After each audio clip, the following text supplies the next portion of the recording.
Now for our next presentation, we have someone really super special. Because it's been 50 years of this, which is amazing, and we have a resident historian who has logged much of it and is going to share a little poo-poo platter of his upcoming book.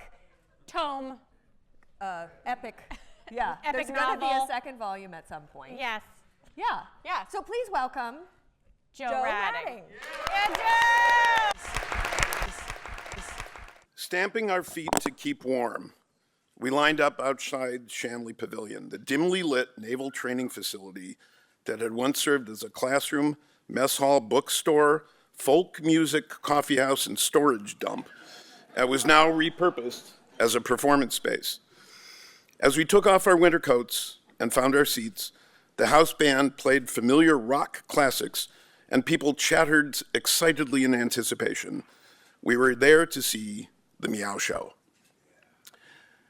Throughout history, there are places in time and space that eventually prove to be a nexus of creativity and innovation, attracting like-minded explorers of art. Paris in the 1920s, Renaissance Florence, post-war New York City, and London in the 1960s. And so, in its own way, was the Mee-Ow Show. Such a comparison may seem to be hyperbole, but if a place can be measured by the contributions of the people who have passed through it, then Mee-Ow deserves more than a mention. It deserves a book. The Mee-Ow Show at 50, From Cultural Rebellion to Comedy Institution, will be published by the Northwestern University Press later this year.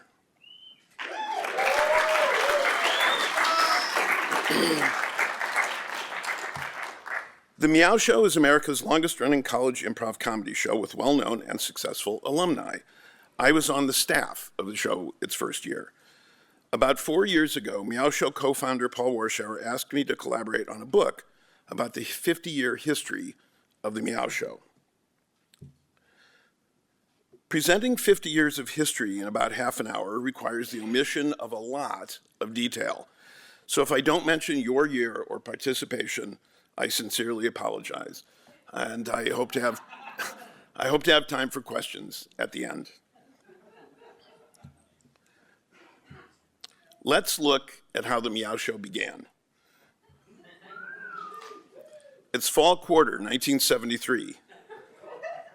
Pre-law English major Josh Lazar has a great love of theater, but he's disappointed by the limited opportunities on campus for the many talented students to perform. The preeminent show on campus is the venerable Mee-Ow Show.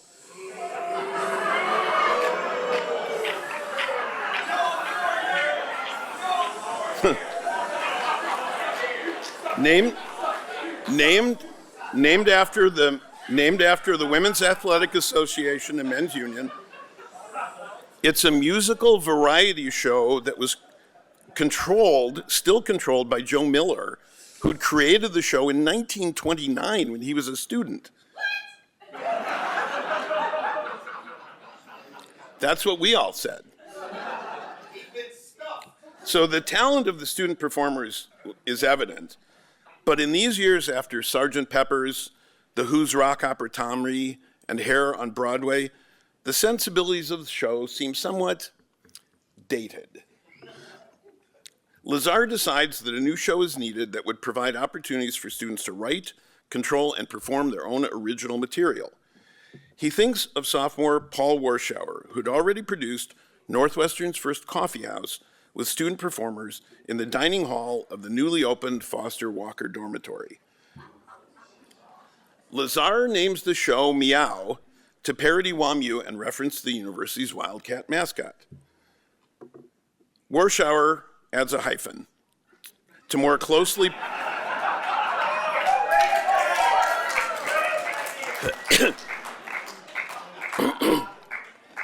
They put together a staff and fill out the required paperwork. They receive recognition as an official student organization and $500 funding from student government. Given the sensitivity of Mee-Ow to perceived competition, Warshauer thinks they should then proceed carefully, but Lazar places this attention-getting ad in the Daily Northwestern.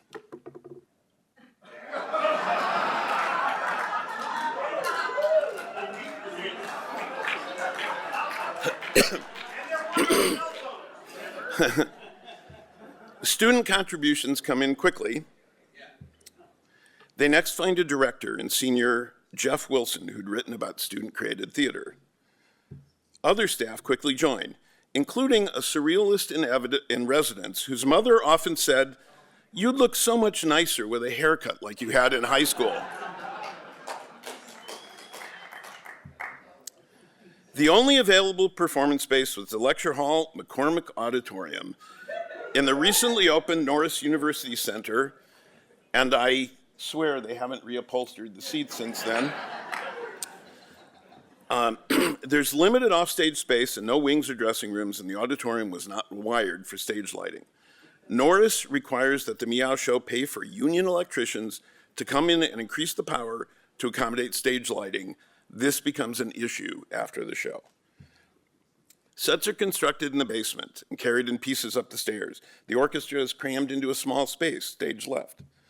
Student music arrangers who were working on WAMU do arrangements for Mee-Ow under assumed names because everyone participating in WAMU has been told by Joe Miller that they were prohibited from participating in any way with Mee-Ow.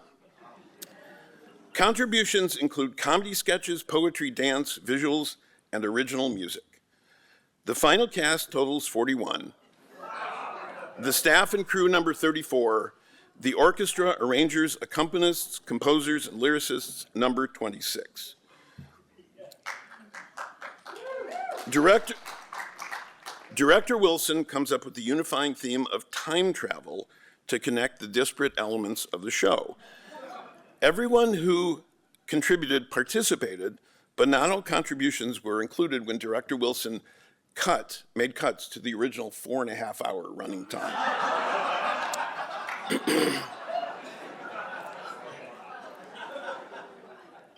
There was a real pent-up demand for students to be able to write, produce, and perform their own material, as evidenced by that. The first Mee-Ow Show, titled Just in Time, opens on April 12, 1974. Next week will be 50 years since opening night.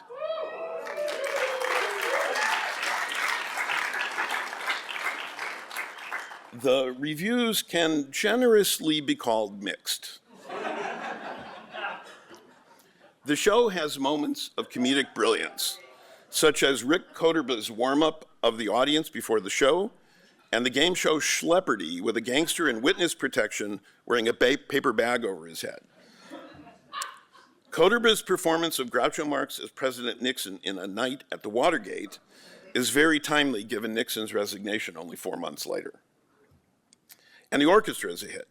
But the show is still overly long at 3 hours and drags in parts. However, as the student reviewer wrote, Mee-Ow does prove that students can do something new and on their own initiative, which is a very hopeful sign. If nothing else, the show had a more than generous supply of spirit, and on this campus, that's a valuable commodity.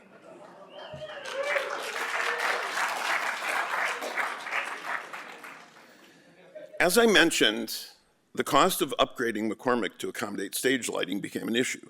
The bill was $1,700. That's the amount by which Mee-Ow overspent their budget. After the Mee-Ow Show, in an effort to share production costs and prevent scheduling conflicts, 5 organizations agreed to form an arts alliance.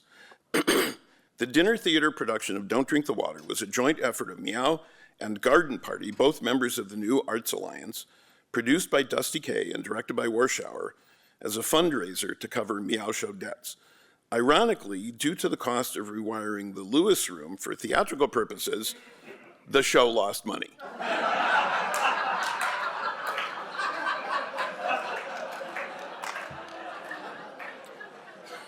Student government and the University Hearing and Appeal System investigated the Mee-Ow Show's budget overspending, and this scandal was the Daily Northwest. This was the Daily Northwestern's own front page Watergate story for a year. I was framed. There was a real question about whether Mee-Ow would survive, and whether the larger issue of student-initiated original works would be invalidated. 3 of the participants from the first year were instrumental in the continuation of Mee-Ow. Bill Nuss and Eugene Dusty Kay, collectively known as Nuss and Dusty, had collaborated on sketches for the first Mee-Ow Show. Over the summer, they each separately concluded that a comedy format was the best way forward. They took over as co-producers and debated changing of the name of the show to Improv 75. They kept Mee-Ow for 3 reasons. It parodied WAMU, it referenced the Wildcat mascot, but most persuasive was Curtis Katz's illustration of a beat-up cat that symbolized the difficulties of the first year. Year 2 was titled, What Did You Expect?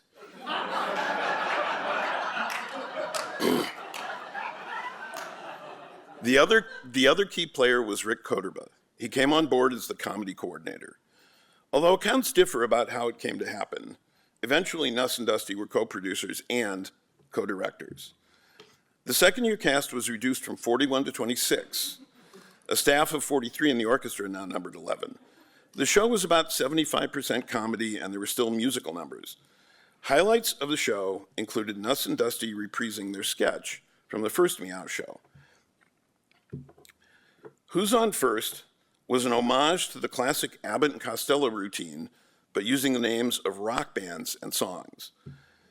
After graduation, Nuss and Dusty used the sketch in the script for the TV show 8 is Enough, with 2 of the characters performing it in an amateur talent show. 2 other highlights were 2 recurring sketches. The first featured Koderba as Sergeant Joe Friday from Dragnet, investigating the murder of the Wicked Witch in a sketch called Oz Patrol. The other featured the large Brad Mott, whose nickname at the time was Fat Brad, as Batman in a very tight costume, and the manic Keith Radine as Robin. The show was well received, with praise for the comedy sketches and a lukewarm reception for the rest of the show. By the 3rd year, the focus was entirely on comedy, with Nuss producing and Dusty directing. The original cast was now reduced to 12, but about a month before opening, Dusty fired 4 people, saying they weren't gelling with the rest of the cast, and a 5th person left voluntarily. The final cast numbered 7, and this small cast of writer-performer improvisers became the structure for the following years. Year 3 was titled Spirit My Ass, partly to satirize the constant media coverage of the American bicentennial, but also to parody WAMU's show, That's the Spirit.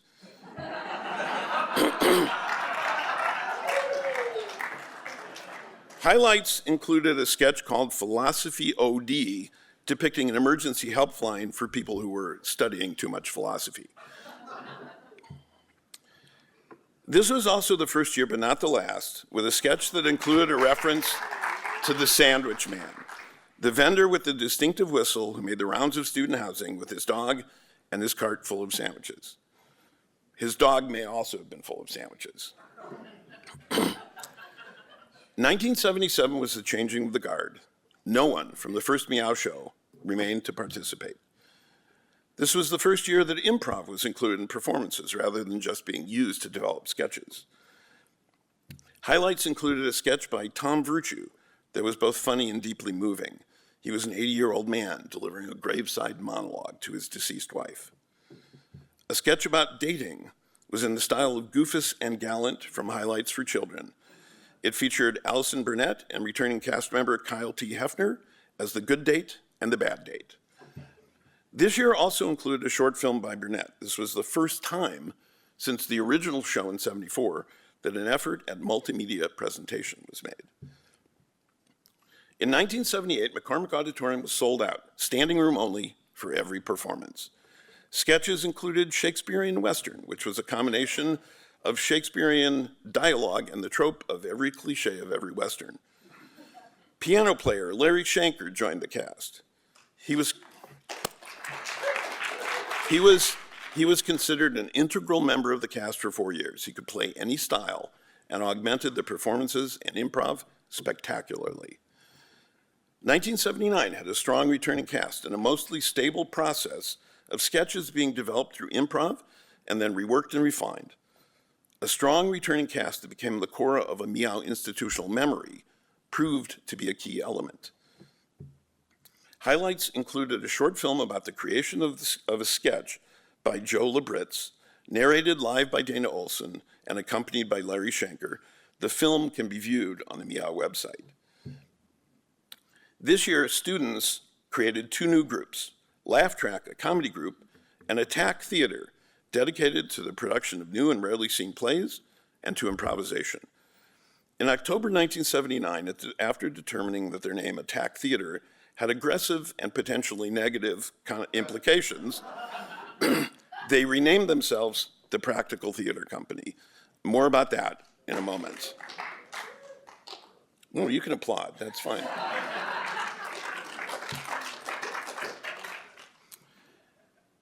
In 1980, director Dana Olson recalled one audition. In 30 seconds, I knew I was going to cast her. I thought, oh my God, this is the best female comedian I've seen in 4 years. She was amazing. She came in fully loaded, man. She was funny, she had balls, she did characters, she did accents, she was great. And so she was like family right away. He was speaking of Julia Louis-Dreyfus.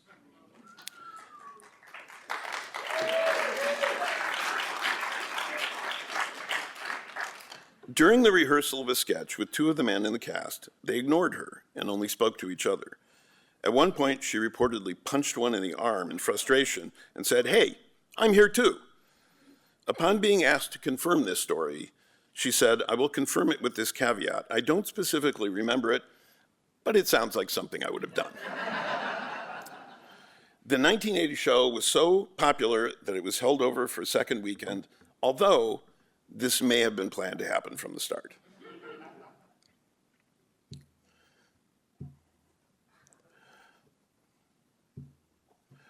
Although she was again cast in the 1982 show and performed in the fall highlight show, Louis-Dreyfus left school at the beginning of her junior year to join the Second City and Practical Theater. In 1982, SNL producer Dick Ebersol came to Chicago to look for cast members and writers.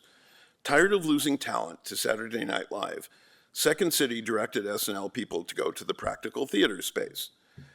Ebersol hired Brad Hall, Paul Barras, Julia Louis-Dreyfus, and Gary Kroger as writers and performers.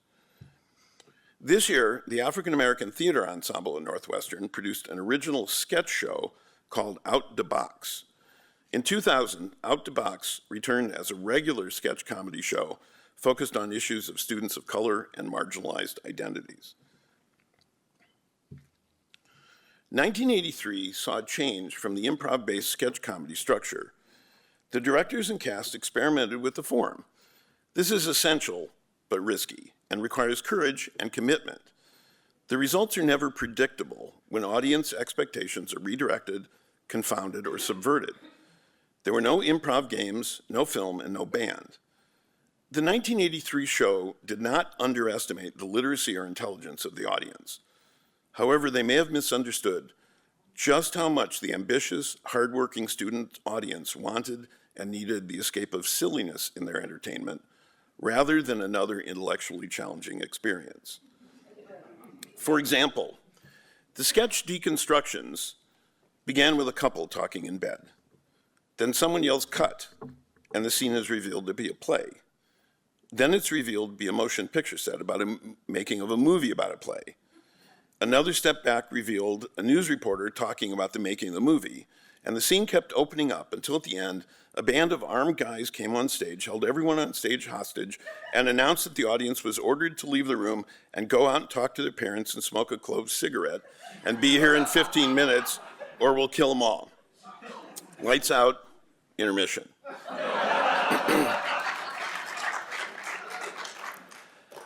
The reaction of the audience to the sketch was primarily confusion.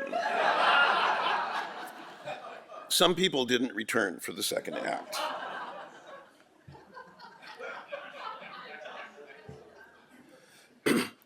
In 1984, for the first time since the inception of the Mee-Ow Show, there were no returning cast members.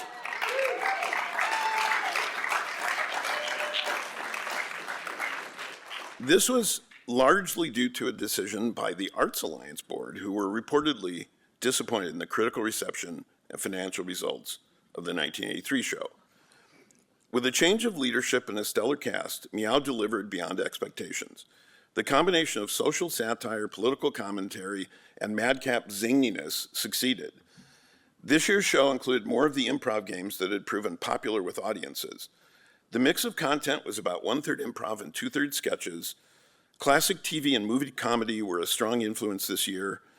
The opening musical number was a medley of old TV show themes, setting the stage for the fun of the show.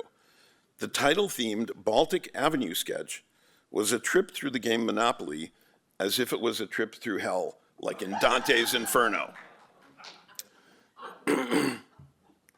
1985, Romy Rosemont was the first female director in the history of the Mee-Ow Show. The mix was close to 50-50 improv games and sketches, a change from the previous years, and there was once again musical improv in which audience members would suggest topics. Chris Pfaff and Stephen Colbert unsuccessfully auditioned for Mee-Ow this year. Improv pioneer Sharna Halpern asked Pfaff to create a Northwestern improv team she named Green Eggs and Hamlet. Pfaff asked Colbert to join, but the final name of the team was based on a child's nightmare of a mud puddle stocked with piranhas who hated laughter. Pfaff left the No Fun Mud Piranhas to join the Mee-Ow cast for the 1986 show. David Schwimmer joined the group after not being cast in Mee-Ow. The No Fun Mud Piranhas is now an audition-free, cost-free drop-in group for students interested in learning improv.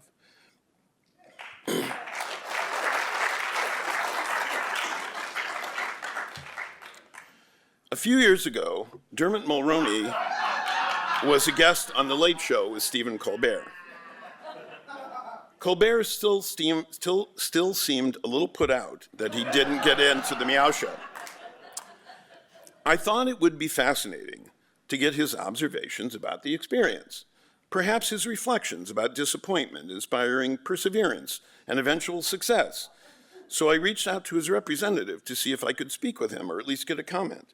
This is the reply I got.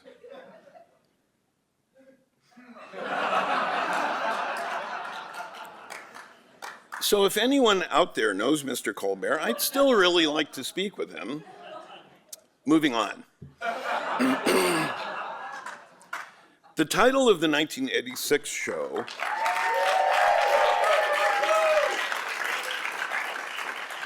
Oedipus in Boots is a construction known as a phrasal overlap portmanteau.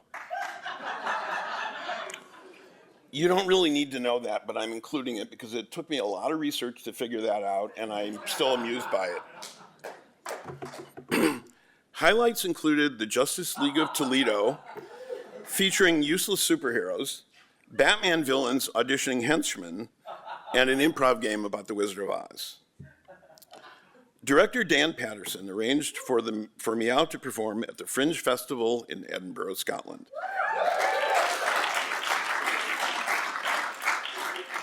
They received a glowing review in the Edinburgh newspaper. By the time of the Fringe Festival, Patterson had already been hired by the BBC. He brought executives to see Mee-Ow's performance and used this to pitch an improv show to the BBC. Whose Line Is It Anyway became a hit on both British and American television.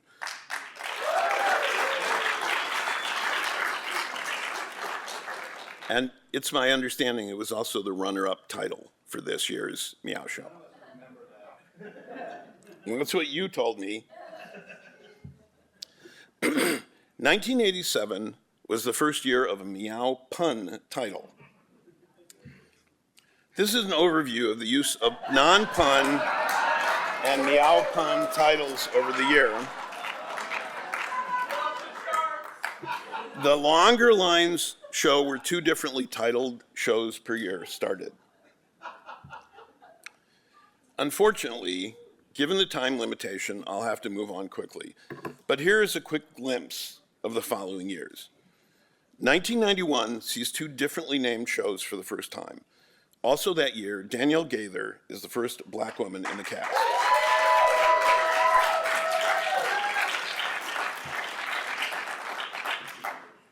1994, each cast member sings a brief solo with the band. Also that year, after 24 unsuccessful auditions, including for Mee-Ow, Mike Abdelsayed creates the Titanic Players, a long-form improv group that provides more opportunity for students from freshman through to senior year. In 1999, WAMU copies the design of the Mee-Ow Show poster. In 2000, Mee-Ow convinces everyone that McCormick Auditorium will be covered with ice and the show performed on skates. 2005, Mee-Ow and Titanic hold combined auditions. 2009, Mee-Ow settles on the 1/3 improv, 1/3 sketch, 1/3 rock and roll formula. 2010 was the appearance of the first second-generation Mee-Ower on staff, whose parent was in the cast.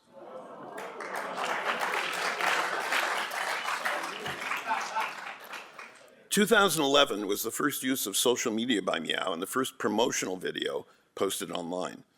2012 were the first open improv gyms where students could learn improv. 2014 saw the first women co-directors.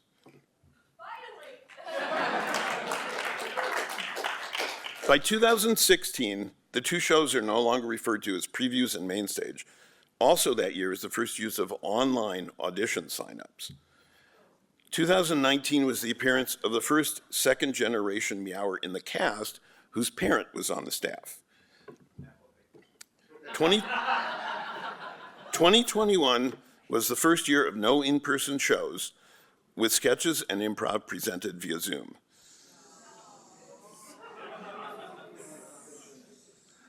A hand for the perseverance of those people.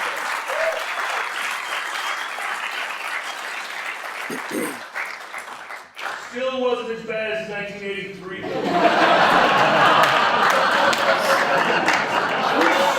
So bad nobody would even watch us on TV.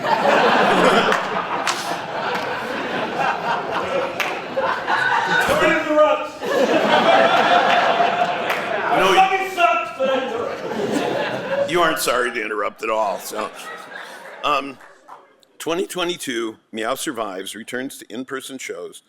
2023 was the first use of AI in a sketch. It was not to write a sketch, it was to generate an image, which I still have a problem with. 2024 were the 50th anniversary shows.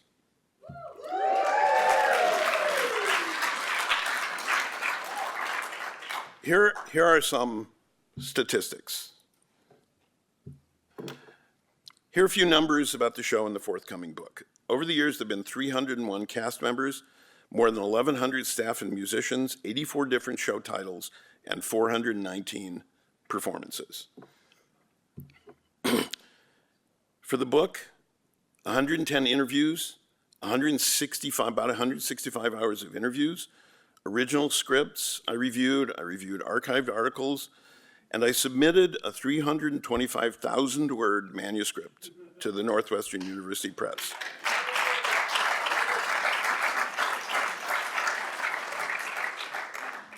The published book will be about 80,000 words.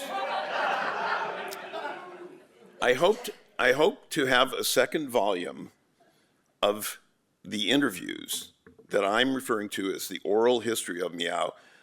Can I get a round of applause for who'd be interested in seeing a second volume?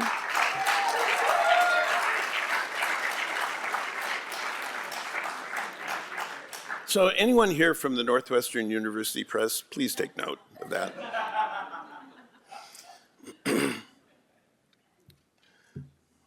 Here's a look at the various Mee-Ow cats over the years.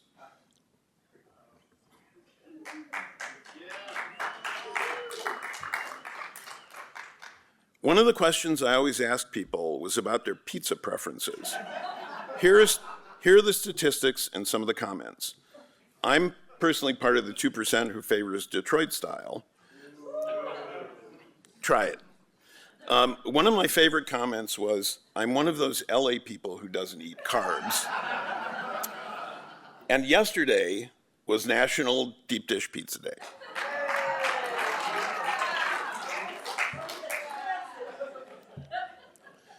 There have been a small number of four-year participants, both in the cast and on staff.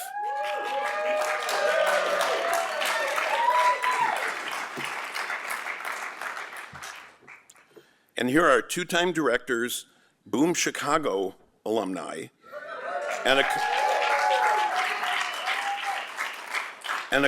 a couple of Mee-Ow adjacent people who participated in Wildcat Welcome Week highlight shows. Given the limitations of time, I'll move on to summarizing the legacy and influence of the Mee-Ow Show. The Mee-Ow Show began as a way to honor the intellectual and creative contributions of students. They'd have control over their work from conception through execution. Mee-Ow has reflected the larger concerns of society. Recurring themes have been political, satirical, social commentary, ranging from national to local issues, absurdist, downright silly, and sometimes touching, but always funny and memorable. Their experience in Mee-Ow informed the creative process for many, inspired the creation of other improv and sketch comedy groups, and also led to future collaborations. The most consistent comments were about the gain in confidence from the experience, about finding their people and their direction, and about the lifelong friendships they made. When Mee-Ow began, there was a mismatch between the recruitment promises of the university and the reality that students found when they arrived. While Mee-Ow can't take credit for improvements in the university's facilities and the engagement of the faculty, Mee-Ow was certainly at the forefront of those changes. Mee-Ow became the reason that many students aspiring to a career in comedy came to Northwestern.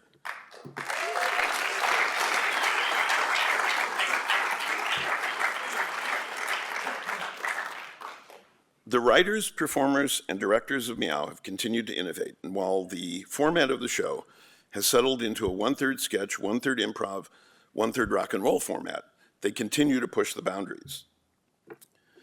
One consistent comment has been that the demands of writing have improved both the quality of and facility for writing. One solution to Sturgeon's law, after all, is to do more. And if you guys don't know what Sturgeon's law is, see me after class. The early years of Mee-Ow were a boys' club.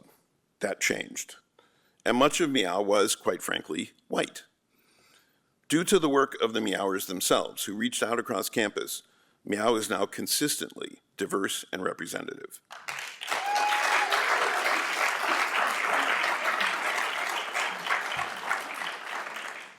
Students always found a way to keep Mee-Ow going, and they maintained their spirit of rebelliousness even in what has become an institution. Mee-Ow will continue to welcome the participation and collaboration of all students with no outside interference or censorship. Beginning as a rebellion,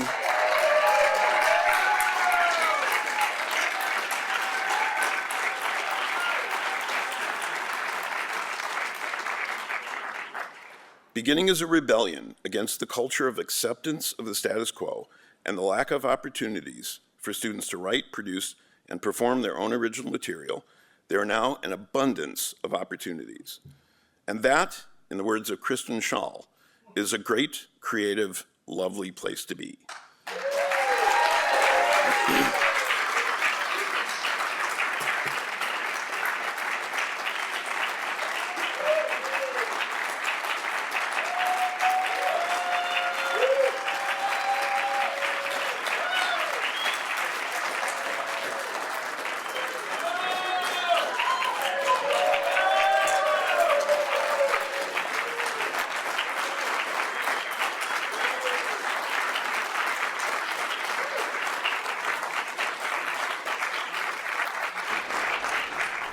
What surprised you the most? I'm sure you had some ideas anticipating what this would be like, but what surprised you the most learning about the entirety of all of this? So, the people I talked to were often nostalgic, sometimes regretful about their experiences in the show. But the conversations I had with people I called them interviews, but I really thought of them as conversations, were cathartic for a lot of people and healing and restorative. And I often reminded people that they were 18, 19, 20, they were young when they were doing this, and to look back on their own youth with kindness and forgiveness. And that I thought was important. Joe, can you give an example of a surreal contribution to that 1974 show that you had? Yes. Well, the entire show was a surreal experience.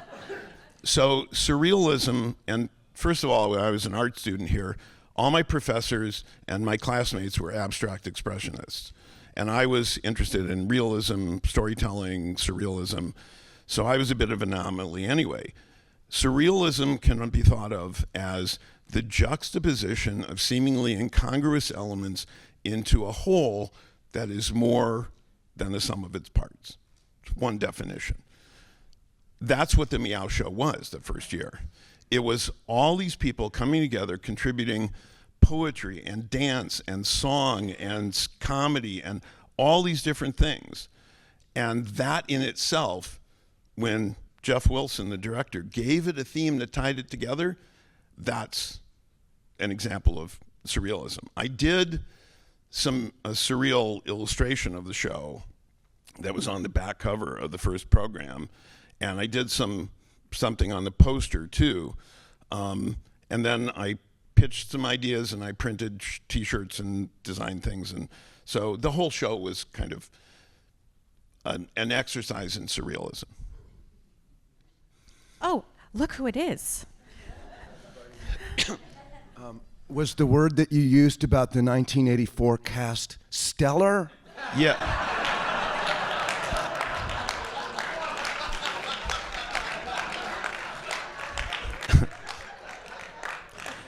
Yes, and I called it that just for you.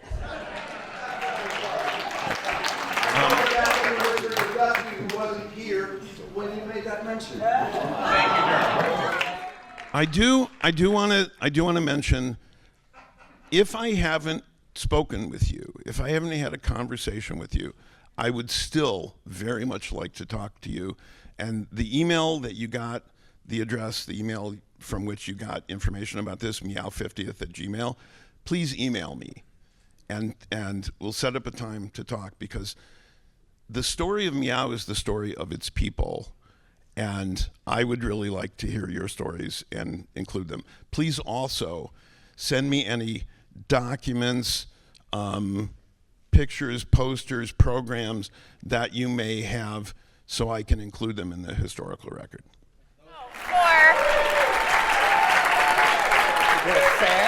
Yep. For Joe.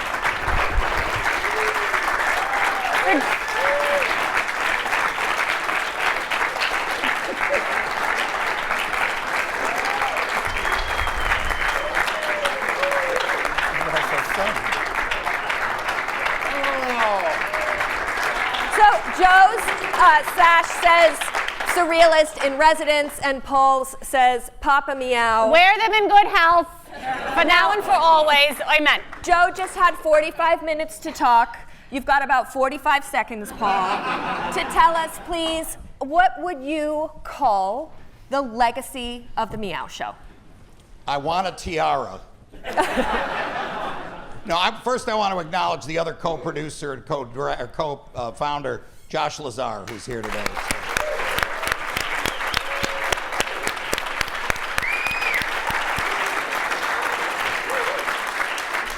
What I see, and this is interesting, this is the 50th anniversary. I suspect that they're going to be doing shows for the next at least 25 or 75 years. So I'm not going to live long enough to see it, but I would like to see Mee-Ow on the moon.